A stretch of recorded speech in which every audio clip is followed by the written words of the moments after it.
আসসালামু আলাইকুম রহমতুল্লাহ। সবাইকে জানাচ্ছি শুভেচ্ছা। একটি বিষয় সবসময় খারাপ লাগে, কাকে বিশ্বাস করব?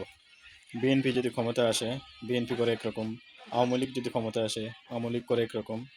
আর এখন সবাই বিশ্বস্ততা রেখে বর্তমান ছাত্রদের আন্দোলনের সাথে যোগদান করে ডক্টর ইউনূসকে ক্ষমতা দেওয়ার পরে আরও বড় একটি ড্রামা শুরু হয়ে গেছে। সেই ড্রামাটি হচ্ছে কি, সৌদি আরব ইভেন কি সারা বাংলাদেশের যতগুলো এয়ারলাইন্সের যে টিকিট আছে, ওই টিকিটের সর্বোচ্চ দাম বাড়ায় দিছে।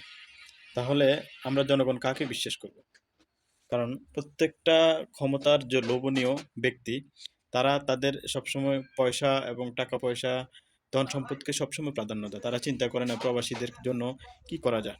প্রবাসীদের জন্য ভালো কোনো সুব্যবস্থা তারা রাখতে পারে না।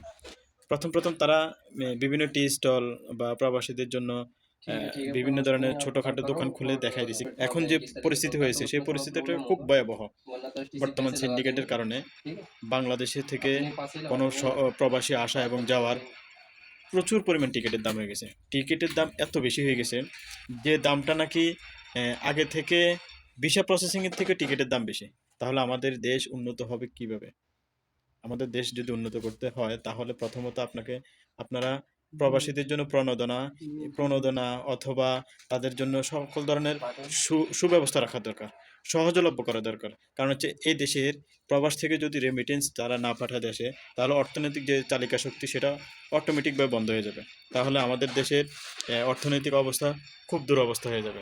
তো কাজেই সুতরাং প্রত্যেকটা প্রবাসীদের প্রতি আমার আকুল আবেদন, আপনারা কেউ বাংলাদেশের মধ্যে এখন বর্তমানে একটু টাকা পাঠানোটা স্থগিত রাখেন। আমাদের যে জোর দাবি সেটা হচ্ছে যে, শুধু আমি দেশে যাব বছরে একবার ২ বছরে একবার সেটা আমি চিন্তা করি না। আমি চিন্তা করি আমার সাথে যে বাকি যে প্রবাসীরা আছে তাদের কথা চিন্তা করি। কারণ হচ্ছে যে তারা অনেক কষ্ট করে অর্থ জোগাড় করে বাংলাদেশে মা বা ভাই বোন পরিবারের সাথে হাসি ফোটানোর জন্য তারা চেষ্টা করে দেশে যাওয়ার জন্য। কিন্তু টিকিটের যদি এত দাম থাকে তাহলে তারা কিভাবে যাবে?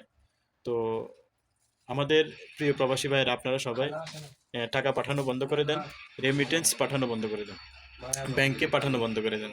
তাহলে তারা অতি সত্বর তাড়াতাড়ি তারা সিন্ডিকেটকে দূর করতে সক্ষম হবে। সিন্ডিকেট আসবে কিভাবে ভাই?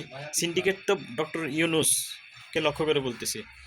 আপনি আসার আগে তো অনেক কিছু বলছেন, এখন আস্তে আস্তে আপনার সম্পূর্ণ সিস্টেম ড্যামেজ হয়ে যাচ্ছে। তো কী লাভ হলো?